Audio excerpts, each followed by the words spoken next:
안녕하세요. 8월 14일 목요일 굿모닝 뉴송을 시작하겠습니다. 오늘 말씀 에스겔서 17장을 저희가 보게 되는데요. 오늘의 말씀은 간단한 해설이 필요합니다.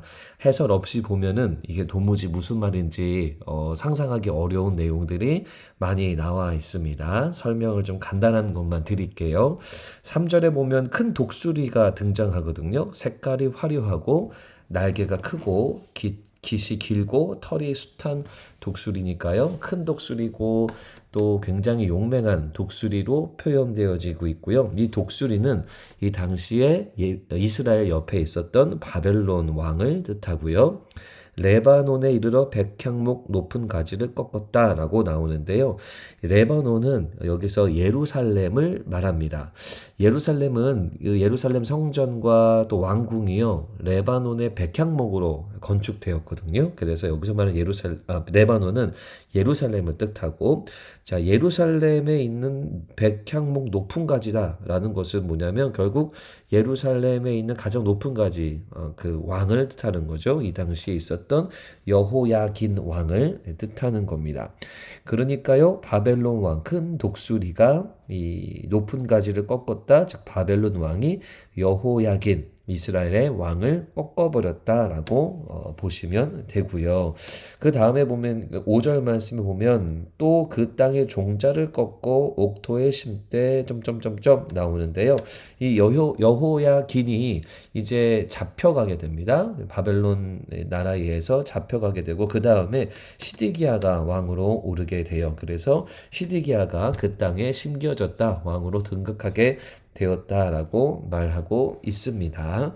자, 이런 내용들이 있고요. 또 7절에서 10절까지 말씀을 쭉 살펴보면은 이 시드기야 왕이요, 역사적으로 예레미야서에 보면은 시드기야 왕이 이 바벨론을 배반을 해요. 하나님이 바벨론 통해서 이스라엘을 이제 심판하시기로 작정하셔서 그의 속국이 되는 것 또한 하나님의 빅픽처인데 그것에 순종하지 않고 애굽하고 손을 잡게 됩니다. 여기에서 하나님의 말씀을 불순종하게 되면서 또 징계가 계속 이어지고 있는데 그 내용들이 7절과 8절 그리고 9절에 10절까지 심겨져 있습니다. 아무튼 여호야긴 그 다음에 시드기야 왕 통해서 이스라엘 백성 전체가 하나님의 말씀에 순종하지 않았고 그것에 따른 심판을 받게 되는데 바벨론을 사용하셔서 이스라엘 백성을 심판하고 계시고 그 경고의 말씀을 이 에스겔을 통해서 전달하고 계시는 건데요.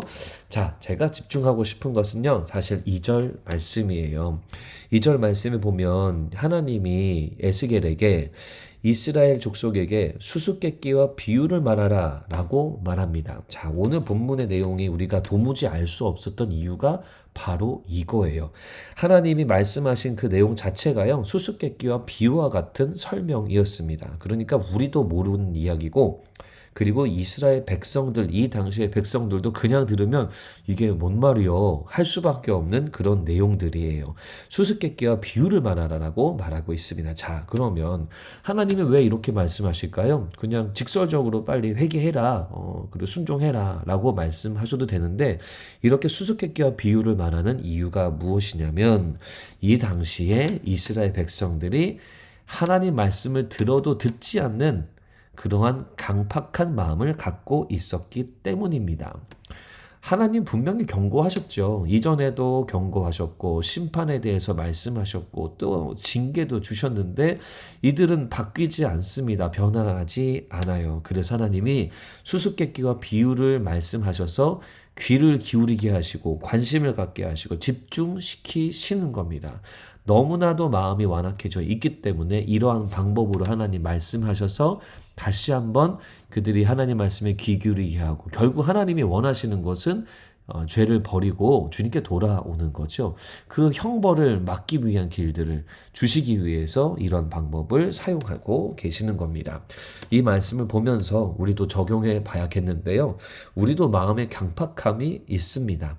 하나님이 여러 차례 말씀하시는데도 불구하고 내 스스로 판단하고 내 스스로 결정하면서 나 하지 않을래, 나 미룰래, 나 순종하지 않을래, 이런 건 아니겠지라고 하면서 스스로 판단 내리는 것이 얼마나 많이 있나요? 너무나 많습니다. 하지만 여러분, 오늘 이스라엘 백성들에게 하신 것처럼 하나님이 이 강팍한 우리들을 위해서 때로는 충격요법을 쓰시기도 하시고 때로는 더 깊이 묵상하는 방법들로 우리 가운데 말씀하시기도 합니다. 중요한 것은 무엇일까요? 우리는 강팍한 마음을 늘 주님께 올려드리고 마음을 열어서 하나님이 나에게 주시는 말씀이 무엇인가 늘 귀 기울여야 되는 것이 우리가 해야 할 일입니다.